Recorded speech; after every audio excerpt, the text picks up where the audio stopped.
போதிலும் துதித்தலும் சபித்தலும் ஒரே வாயில் இருந்து புறப்படுகிறது. என் சகோதரரை இப்படி இருக்கல் ஆகாது. ஆமே. கர்த்தாவே, என் ஆத்மா மிகவும் வியாகுலப்படுகிறது. எதுவரைக்கும் இறங்காதிருப்பேன். திரும்பவும் கர்த்தாவே, என் ஆத்மாவை விடுவியும். உமது கிருபை நிமித்தம் என்னை ரட்சியும். மரணத்தில் உண்மை நினைவு கூறுதலில்லை. பாதாளத்தில் உண்மை குறிப்பவன் யார்? என் பெருமூச்சியினால் நான் இளைத்து போனேன். என் கண்ணீரினால் என் படுக்கையை மிகவும் ஈரமாக்கி என் கட்டிலை நனைக்கிறேன். துயரத்தினால் என் கண்கள் குழிவிழுந்து போயிற்று. என் சத்துருக்கள் அனைவர் நிமித்தமோ மங்கி போயிற்று. அக்கிரமக்காரரே, நீங்கள் எல்லோரும் என்னை விட்டு அகன்று போங்கள்.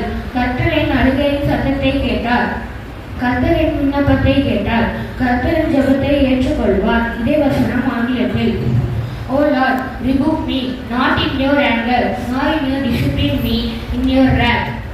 Be gracious to me, O Lord, for I am languishing.